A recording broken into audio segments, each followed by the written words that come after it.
The person whose writing drew me into the Civil War, and I confess, was Bruce Catton. Have any of you ever read any of Bruce Catton? It's a dwindling number in the 21st century. But when I was growing up, Bruce Catton was the great narrative popular historian or popular narrative historian of the Civil War. He wrote some 7 books or so from the late 1950s through the 1960s into the 70s. He wrote them around the time of the Civil War centennial. He was not an academic historian. He was a journalist and a former war correspondent in the Second World War. And the man had a beautiful sense of narrative. This is Catton from his book, Terrible Swift Sword, which is 1862, the year of 1862 of the Civil War. He's trying to capture the situation, the strategic situation, the emotional, sentimental situation, the mood of already war-weary America, a little more than a year into this thing, which is where we're going to go and a little bit further in a moment. He's talking, though, essentially about the most important argument I think we can make about that first year, year and a half into the second year of the war. Both sides wanted a limited war. Remember that. And the Confederate side, they just wanted to fight long enough to make the North or the federal government acknowledge their independence. The longer the thing went on, the more dangerous it was, of course, for the Confederacy. They were outmanned, outnumbered, they had lesser resources, etc. On the northern side, it was the stated policy of the Lincoln administration to keep this a limited war, and a great deal more on this next week when we deal with the emancipation story. The whole idea, again, for Lincoln was to keep this from becoming, as he put it, a remorseless revolutionary struggle. That is exactly what it had become by the summer of 1862, and here is Catton's description. I can't do it any better. There was nobility in the idea that there ought to be a peace without victory. Yet by August of 1862, America's tragedy was that it was caught between the madness of going on with the war and the human impossibility of stopping it. Secession had been a direct result of the outcome of the election of 1860. To restore the status quo would be to assume that either the North or the South had had a great change of heart, that the North would not again go Republican, or that the South would quietly acquiesce if it did. Neither Mr. Lincoln nor Mr. Davis was going to assume anything of the kind. Each man was fighting for a dreadful simplicity. Neither one could describe a solution acceptable to him without describing something wholly unacceptable to the other. Neither man could accept anything less than complete victory without admitting complete defeat. Both sides had heard the trumpet that could never call retreat. The peacemakers could not be heard until the terrible swift sword had been sheathed. But the scabbard had been thrown away, and now the Confederacy was carrying the war into the enemy's country.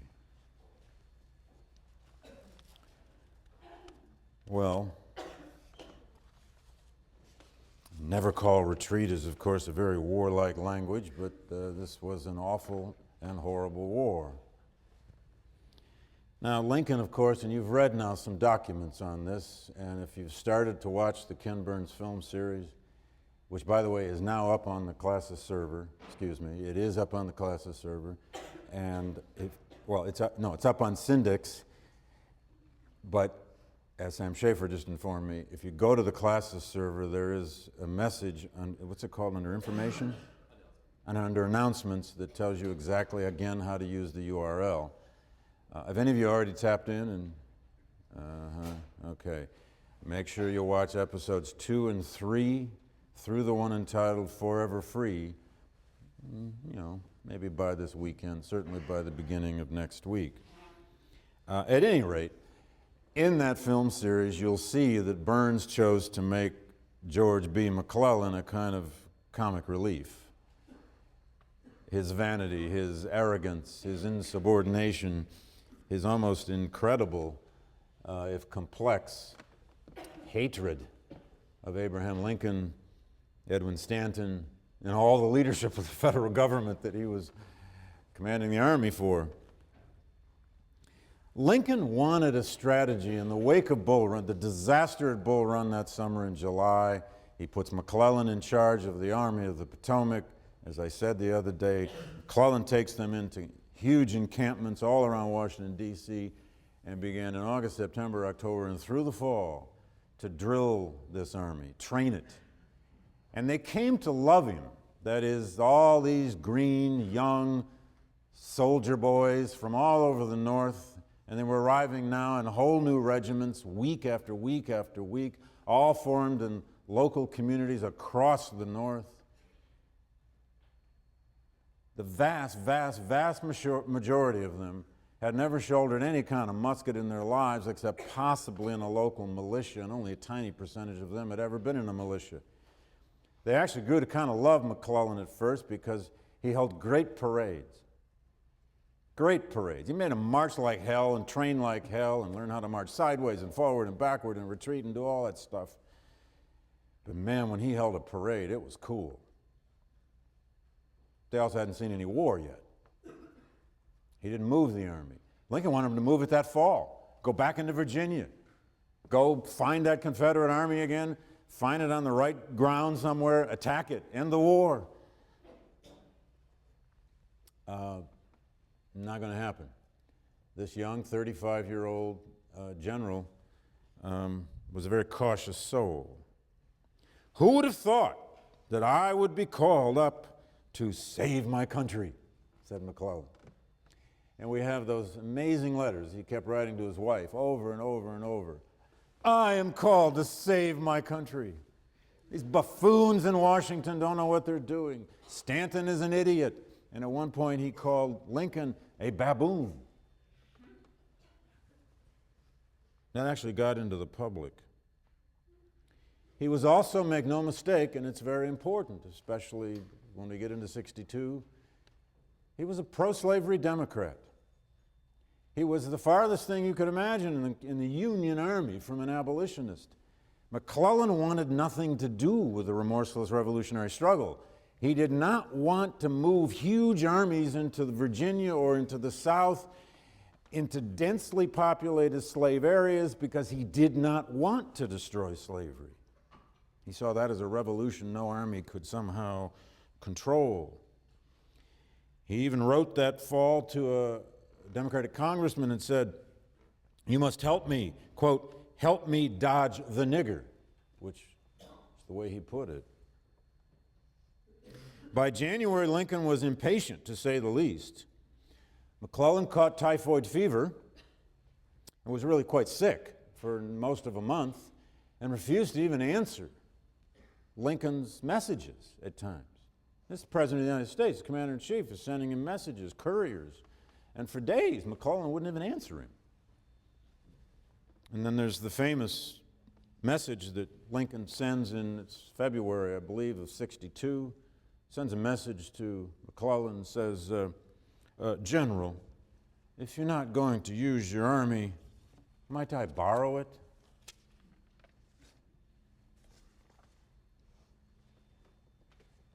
Let's move out west.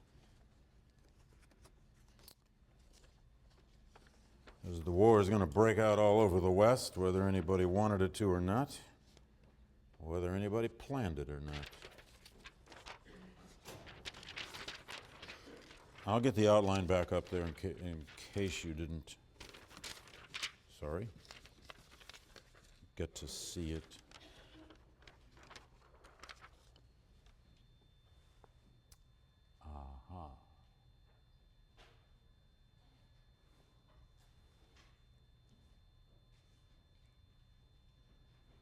I don't know if you can see all this in the back row, but I hope you can see enough to understand that what we have here is the region of Alabama, Mississippi, Tennessee, Kentucky, and over into Missouri, Arkansas, and so on. The war broke out in the West as essentially a river war. A river war for the Tennessee and the Cumberland rivers in Tennessee. Now, you only need to look at a map with one eye open to understand how important Tennessee would be in this war. If Kentucky has still not seceded from the Union, and officially will not,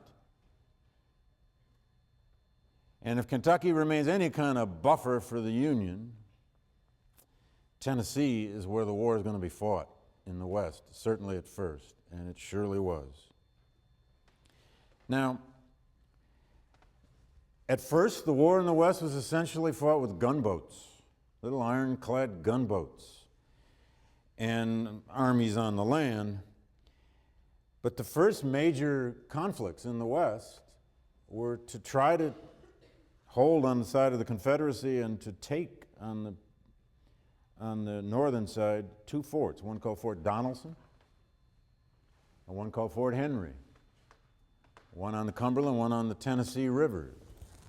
These rivers were terribly important for transportation now, especially military transportation. They flowed down to Nashville, one of them. The other flowed southward and then into northern Georgia. These rivers would be invasion corridors, if you like, invasion paths for the northern armies. They were extremely important for supply and transportation for the South. And hence these relatively small forts that guarded these two rivers suddenly became the focal point in February, by February 1862. The Union forces that would attack Fort Henry first and then Fort Donelson were commanded by a young, only in his early 40s, general who had been promoted rapidly from colonel, named Ulysses S. Grant. Now Grant, as many of you may know, Grant has had a huge revival in scholarship in the last, 2 decades. He was, for a long time, all but forgotten in American history, partly because his presidency was so awful, and we'll deal with that later on in the course, or in some ways so awful. He got miserably depressed and took to drinking. That part's true. When he was stationed way out in California in the late 1850s, he was a bit of a drunk in those years, and he resigned from the Army. He'd been a veteran of the Mexican War, decorated, but he quit the Army, bored, depressed, and he went back to Illinois, his home, born in Ohio, but he went back to Illinois, and he was working, as the story goes, it's not a legend, in his brother's leather shop in Galena, Illinois, when the Civil War broke out. And because he was a West Point graduate and the only one around, they named him colonel, and he led the regiment that was formed from that area of northwest Illinois. And off to war went Ulysses Grant. Ulysses Grant is a classic example, and I want to give you an illustration of this, a classic example of an American male for whom most of the rest of life, business, profession, except for horseback riding, and he was a hell of a horseman. Almost everything else in his life had been a failure or near failure or simply boring. He'd grown up on farms, but he hated farming. He's a classic example of how sometimes war, tragically or unfortunately, can make a person. Were it not for the American Civil War, you'd have never heard of Ulysses S. Grant. This is Bill McFeely's description. William McFeely, who has written the finest biography of Grant I think still ever done, although there have been many since. He's describing Grant's situation in Galena and how bored he was and depressed he was and so on. And then McFeely writes, "War, the ordinary man's escape from the ordinary. It was a way out of a leather store, and for some men, it is much more than that. It is the fulfillment that the world will yield in no other manner. For these men, war appears as a refutation of evil, whether it be the evil of Hitler's threat to Mark Bloch's France, or of the slaveholders' threat to Thoreau's America, or less exalted but no less real, the evil of personal hollowness. War, for a man like Ulysses Grant, was the only situation in which he could truly connect to his country and countrymen and be at one with them and himself. Grant did not like the vainglory of victory or the drama of high strategy or the blood of battle, and he did not think of all wars worth fighting, Yet some essential part of his being was brought into play only in war. He never celebrated this fact, but neither did he deny it. He knew it was true. Only in war, and possibly at the end of his life, in writing about the war, and what would be the greatest memoir of this war, did he find the completeness of experience that, when engaged in it, so intensely moved him. Well, Grant was a soldier, and not unlike Robert E. Lee, he did enjoy the spirit of battle. I don't think there's any doubt about that. And he moved on these forts, first Fort Henry, February 6th, with about 15,000 men on land and a bunch of slow, cumbersome gunboats. Fort Henry was not well defended, and it basically just surrendered. A week later, on the other river, the Cumberland, Fort Donelson was shelled into submission by artillery. This was the second week of February, 1862, and Grant famously demanded an unconditional surrender from General Simon Bolivar Buckner, who had been Grant's roommate at West Point. There's a wonderful exchange of their dispatches that you can read if you want to look it up, easy to find.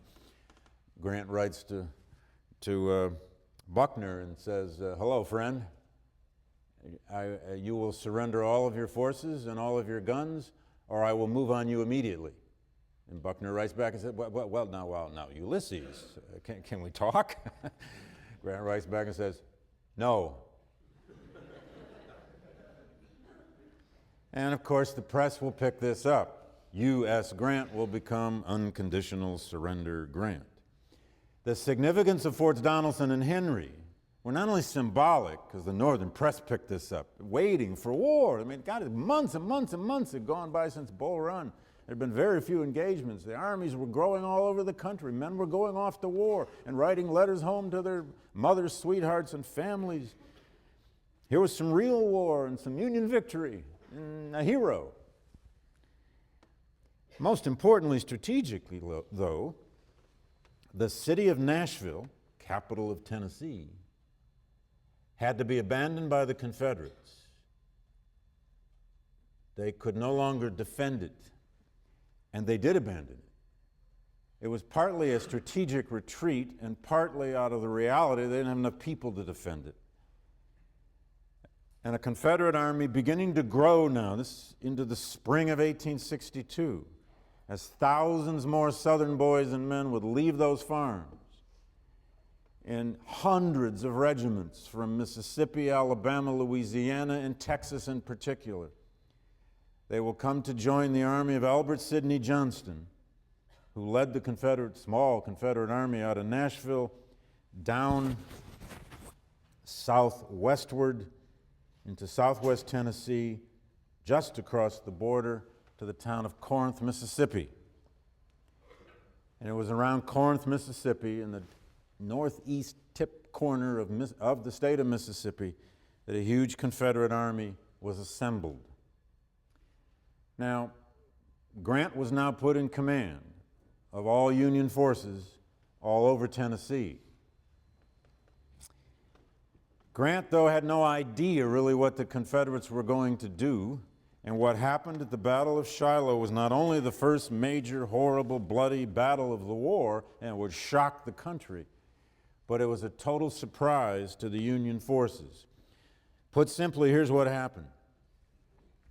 Albert Sidney Johnston had about 40,000 troops at Corinth, Mississippi. Grant had at his disposal about 60,000 troops. These are still not the size of the armies that will begin to unfold in the East and Virginia. But Grant had his army split in two and widely apart. About 1/3 of it was under the command of a general named Don Carlos Buell. He was in central Tennessee. Grant's forces were in sort of more western Tennessee, and both were slowly trying to move down toward southwestern Tennessee and maybe even into Mississippi to find this Confederate army. In March, in early April of '62. What happened was that Albert Sidney Johnston attempted a surprise attack, and it was one of the most successful surprise attacks by these large, unwieldy armies that ever happened in this war. He marched his men 20 miles, most of it in darkness, with all kinds of clothing and burlap used as muffling on the wheels of caissons and wagons. Even men were told to put muffling on their boots. And they marched through the night in the dark, April 5th to 6th, 1862, north from Corinth, across the border into Tennessee, and they attacked a remnant, sizable remnant, of Grant's forces that had just reached a place called Pittsburgh Landing, or Shiloh Church as it's known. It's a tiny little village. And what happened on the first day at Shiloh was the bloodiest day of the war until that point in time. Grant's troops were literally caught with their pants down. They had no pickets out. They had no idea where the Confederate Army really was, nor especially that they were that close. There are many famous descriptions of this in soldiers' letters and diaries, and afterward by Ambrose Bierce especially, of how this sneak attack had caught them literally around their tents in the morning making coffee, some of them without their pants on. The first day at Shiloh was a complete Confederate victory. It drove the Union forces right back to the river, the Tennessee River. And by the time Grant and one of his other generals, William Tecumseh Sherman, arrived that night, they found remnants of this completely defeated Union force hiding on the banks of the Tennessee River, many of them having lost their regiments, lost their command, lost their officers, didn't know where they were.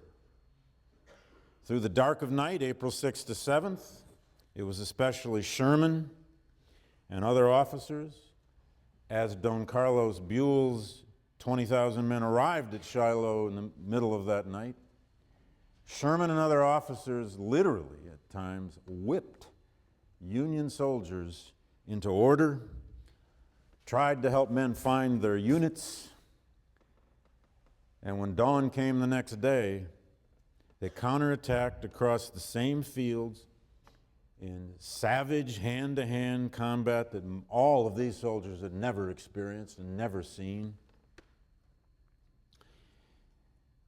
And by the end of it, they completely reversed the first day's action. The Battle of Shiloh took place in an area about a mile to a mile and a half in diameter.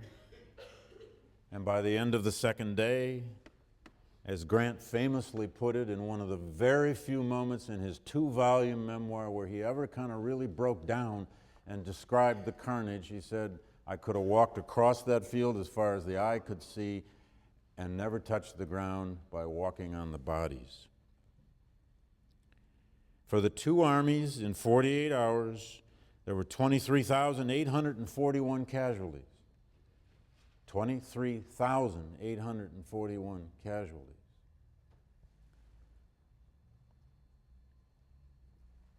Now, Shiloh strategically was a Union success in the simple fact that, the Confederate Army had to retreat back into Mississippi and did not succeed in re-entering Tennessee and opening up a new front in Tennessee or taking control of the Tennessee River in that region. But it was truly a shock to the country when these casualty lists came back and were published in newspapers, and when the adjutants of regiments, which was the job of an adjutant in a regiment, was to record the casualties and send them home. And it was, of course, that sight where Grant remembered realizing for the first time, and I had that quote up here the other day, and you can read it in Gannap, where he said, "It was at that moment I realized that this war could never be, that the Union could never be preserved without what he called complete conquest of the South." That's what Bruce Catton meant by how the scabbard was being thrown away.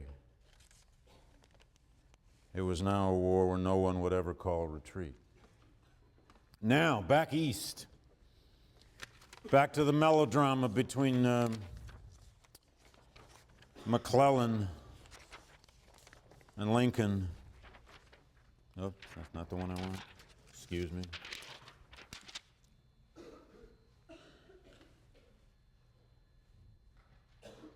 I think you can see enough of this, I hope.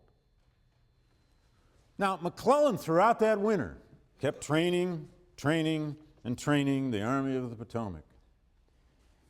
And he did train them into what many military historians still say was one of the most efficient and certainly the best supplied armies the world had ever seen.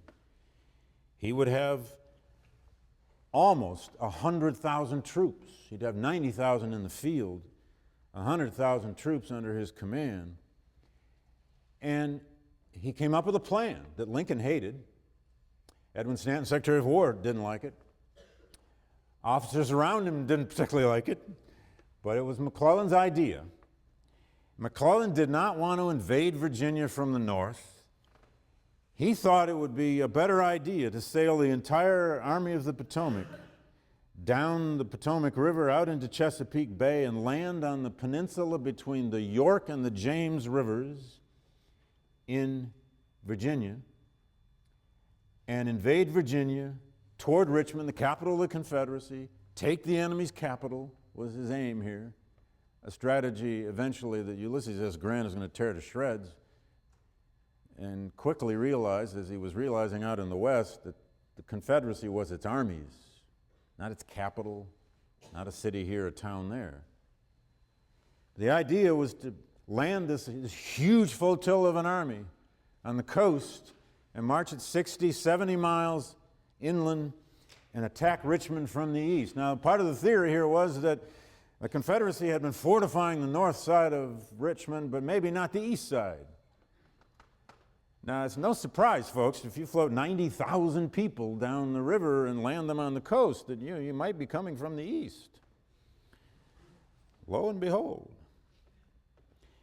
But this is where, I don't want to make McClellan into just comic relief like Burns does. I think he overdoes it. But here it is important to understand that generals did have impact on this war. It was not that McClellan had a personal distaste for battle necessarily. Those charges that he was somehow a coward and all that, I don't think that holds up at all. But he did not like huge general engagements. And he did not want to sacrifice any more men than he had to. And remember, he doesn't want the war to become remorseless. He put the town of Yorktown on the coast, the same Yorktown where Cornwallis had surrendered to George Washington in the American Revolution. He put Yorktown under siege when he landed for an entire month, from April 5th to May 4th, because McClellan was convinced that he was confronted with far more men than he really was. At one point, McClellan actually wrote a dispatch to Secretary of War Stanton claiming that he was facing on the Peninsula at least 200,000 Confederates. There weren't 200,000 Confederates under arms anywhere in the South in 1862, but McClellan was always overestimating his enemy. He hired the Pinkerton detectives. He hired this guy named Lowe with his balloons. This was the first use of balloons in warfare. They'd float these things up in the air, and they'd go and they'd float over the enemy, and they'd try to count the forces, and they'd hope the wind was right to float them back and land them. It was a pretty cumbersome, awful thing. You know, one time the thing floated and it crashed on the other side of the Confederate troops. He was getting his intelligence from all these new modern ways, and every time he got intelligence, it's apparent that McClellan would just start doing some multiplication. Oh, and there's so many stories about this. I'll spare you. He didn't need to put Yorktown under siege for a month. He could have taken it in 48 hours. Confederates had built a lot of fortifications, huge fortifications, but they didn't have very many men behind it. And where one officer might see one Confederate in a field glass, McClellan would see 5 or 10. Given this caution, given this slowness, the Confederate command in Richmond sent the young General Stonewall Jackson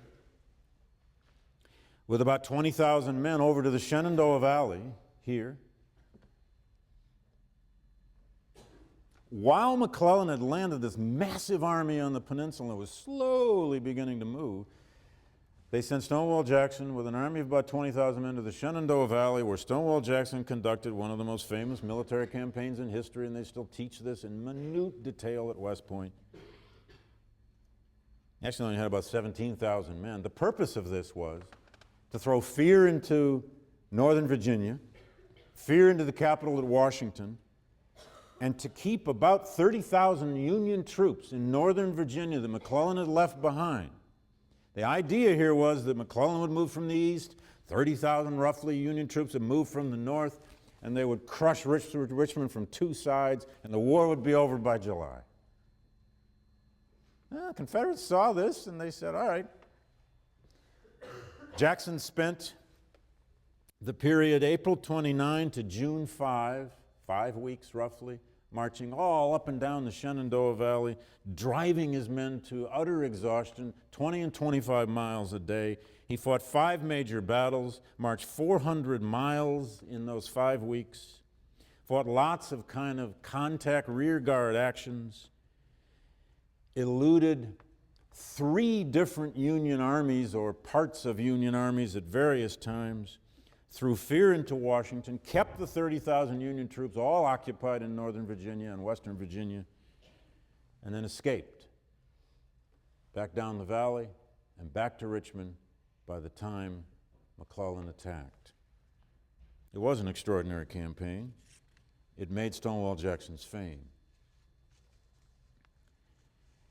Now, the first major contact finally between the Union forces and Confederate forces on the peninsula came at a place called 7 Pines, or 5 Oaks. It's a place about some 6-7 miles east of Richmond. It would be the first major bloody affair for this Army of the Potomac. And I want to describe it for you by simply reading excerpts from a few letters of a Union soldier leading up to the moment of his first major battle. And I want to do this in part because we need to understand, and we'll come back to this question a bit later, that what a common soldier out there in the field understands about what is happening is, of course, almost always a blur. It's the fog of war that he sees. I had the opportunity about, 15 years ago now, to edit a collection of Civil War letters that were lopped in my lap by a young soldier from Massachusetts named Charles Brewster. Charlie Brewster was a store clerk in Northampton, Massachusetts when the Civil War broke out in April of '61. He was 27 years old. He felt like a total failure in life. He was not yet married. He had nothing going on. and he enlisted as fast as he could in the 10th Massachusetts. And he spent that whole fall and winter of 61, 62 in camp. And I will mention Charlie again next week, because Charlie was no abolitionist, trust me. But he comes to realize through this experience that the war has to destroy slavery. Interesting model of the average Yankee. But he wrote incredible letters, always to his mother or his sister. He writes this on May 20, Battle of Fair Oaks or Seven Pines occurred on May 31st of 1862. He knows a big battle's coming. They don't know exactly where or when. It is raining like hell. He's sleeping in the mud on what he calls a rubber blanket. He gets diarrhea that nearly is killing him, and he will almost die of diarrhea twice in this war. But he keeps writing to his mother. And one morning the rain has stopped, and he tells her what a beautiful morning it is. Mother, I wish you could see what a splendid morning this is. The trees are in full foliage, and the birds are singing in the trees, and the water ripples and sparks at my feet, with the sun shining gloriously over all. And if it were not for the regiment I see before me, each with his deadly Enfield rifle on his shoulder, I could hardly imagine that there was a war anywhere in the land. Now, day by day, he writes every day to his mother. Long letters. I mean, some of these letters, handwritten, were 15 to 20-page letters. And he wrote about 240 of them in the course of the war. May 22nd, in a clover field, he says, Dear Mother, it is just sunset, a most beautiful day, though it has been dreadful hot. I was relieved this morning from my guard duty at General Keyes' headquarters, and joined the regiment and immediately took up my line of march with him. We came on about 2 miles, or perhaps not quite as far as that, and bivouacked in this field, which is the best place we have had since we left Warwick. Our small brigade is in the advance, and we go out on picket frequently. We do not know anything of what is going on in the world outside of our camp. How I wish I could see a late paper. We have got a rumor that there's been a battle out in Corinth, Mississippi, and at Beauregard 23,000 men are prisoners, but I presume there is no truth in it. Our artillery had a skirmish last night in a swamp in the front. We're expecting a great battle, Mom, but I reckon that little Mac will make his dispositions for it, and the chivalry, which means the South, will take a distant view of his preparations and then skedaddle as usual. If they don't, they will get a terrible licking, though it is reported that they are concentrating everything there and have got 140,000 troops. A contraband, meaning an escaped slave, that came in yesterday says that they are talking terrible fierce about burning Richmond, fighting over the ashes. But I think that's all bosh. Thursday morning, May 23, on picket, he says, Dear Mother, Captain and myself slept under the same blanket last night and on the ground in front of the muskets. And it was harder than Pharaoh's heart. But it promotes early rising, for it's now 7 a.m. and I've been up for 3 hours. In an oat field, Saturday, May 24, I had the best view of the Army in motion there that I ever had as they came down a long slope of low hills to the creek and then up the other side. And as we arrived at the top of the latter slope, I turned and took a look back and could see the long line, looking like an enormous snake winding back for 2 and 3 miles and bristling with bayonets, and at a short distance the stars and stripes and the flags of different states and the guidons, presenting a scene that occurs but once in a great while. It is raining like great guns again, and the order has come to pack up and move on. Oh, dear mother, this is the next day. A large mail has come, and everybody has got something but me. I cannot write anymore under such circumstances. So goodbye, my love, to all. And if you can, any of you, spare time, please write me a letter. Love, Charlie. Wednesday, May 28th, dear mother. Today the sun shines brightly, and it is brazen hot. But at 2:30, this company has got to go out and dig in the trenches for 2 hours. One thing is very certain. If they do not take Richmond soon, they will kill the whole army by this ceaseless exposure and toil. May 31st, the day of the Battle of Seven Pines. Mother, and now in relation to the coming battle, if anything should happen and I should get killed, you will be entitled to my pay. There is 3 months due me. But if I should not get paid off before anything should happen, my pay will be in 2 places. That is, from the March, meaning the month, there will be $50 per month in the State Treasury of Massachusetts, which I have allotted there subject to my own order. The rest of my pay is drawn from the U.S. paymaster as usual. Imagine being his mother. And then it's his letter after the battle. June 2, 1862, 6 miles from Richmond, dear mother. I presume this letter will find you most anxious, expecting a letter from me. I'm sitting in the hot sun and can write you but a few lines. Oh, mother, I cannot begin to give you any idea of the terrific storm of bullets, shot, and shell that poured over us as we lay behind those pits. We could not get into them, for they were full of brine of water, but we lay right behind them in the mud. After half an hour of this, the firing ceased, and we were ordered forward behind some fallen woods. And then he goes on to describe how they were attacked from the rear, and how he heard the bullets flying by him constantly, and how he considers it a miracle that he is alive. And then at the very end of this letter,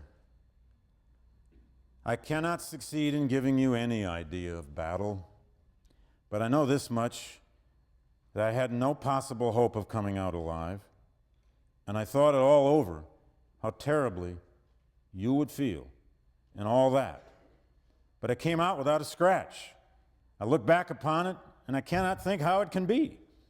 It does not seem as though any man that had been there could come out unhurt. Then he begins to describe his friends and buddies who were killed by name, how they were killed, where they were shot. And he ends, there are so many incidents crowding my head, mother, that I cannot write clearly at all. And even when I sleep, the minute I get into a doze, I hear the whistling of the shells and the shouts and the groans. And to sum it up in 2 words, it is horrible.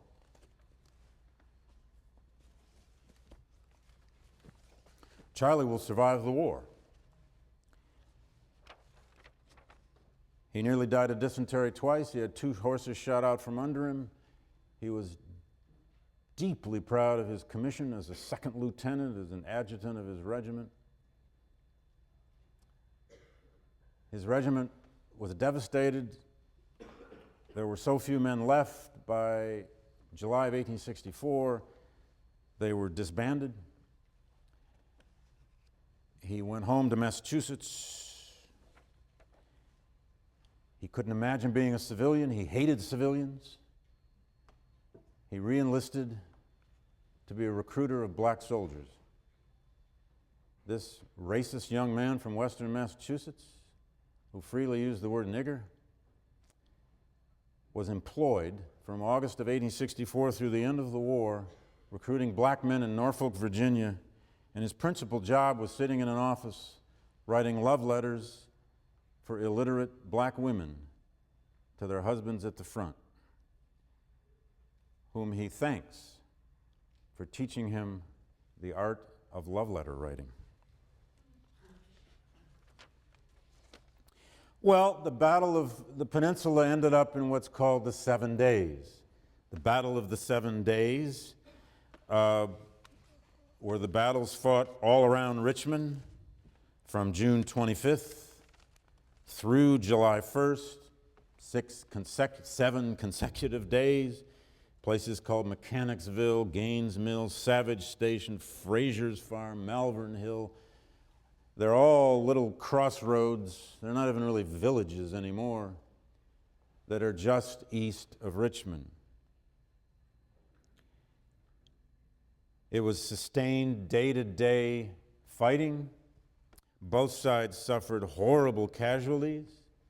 The result was essentially the fact that McClellan did not succeed in taking Richmond. In fact, on the contrary, McClellan's forces were forced down south of Richmond to the edge of the James River at a place called Malvern Hill, where McClellan put his wounded, damaged army into camp for too long. The Battle of the 7 Days saved Richmond. It saved the Confederacy. It also brought Robert E. Lee into the command of all Confederate forces in the eastern theater of the war, because Joseph E. Johnston, who had been in command of the Confederate forces, was wounded on the first day of the 7 days. And Jefferson Davis put Lee in command. And it was in some ways Lee's aggressiveness in the 7 days that actually won that affair. And now Lee made the first fateful decision of the war for him. After many consultations with Jefferson Davis and his other commanders, he made the decision to invade the North. And this was fateful, to say the least, and it will bring us to the first major turning point of the Civil War. I've just run the clock out, I fear. Oh, damn. I have 2 minutes. Let me leave you here.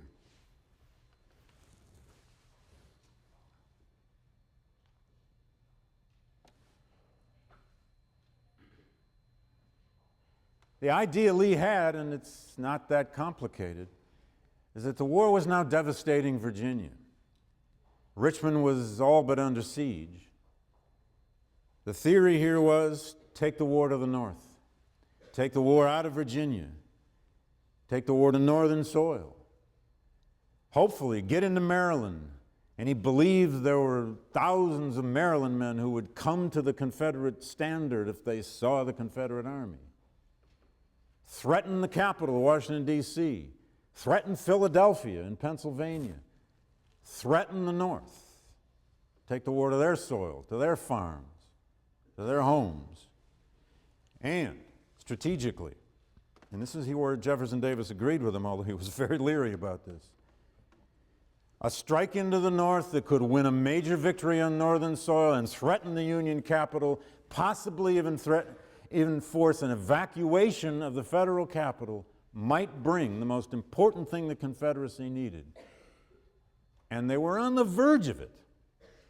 And that was British intervention, British recognition and intervention on the side of the Confederacy. I'll discuss that possible intervention more as a piece of how emancipation becomes the result of this Antietam campaign next week. But let me leave you here. Lee decides, in the face of a kind of quiescent McClellan, to leave only a small force in Richmond and move north into Virginia and invade the North. McClellan's army, having suffered 20,000 casualties in the 7 days, is not going to move. And he's not going to move until he absolutely has to. It is the first great daring move of the war. It will fail, but it nearly succeeded. And the reason Antietam is the first major turning point of this war is not just because of the decisive battle they fought on the Maryland side of the Potomac, but because it will be the occasion to allow Abraham Lincoln to do what he'd been planning to do through much of that summer, and Congress had been prodding him to do, which was to announce to the world that this was a war to free the slaves.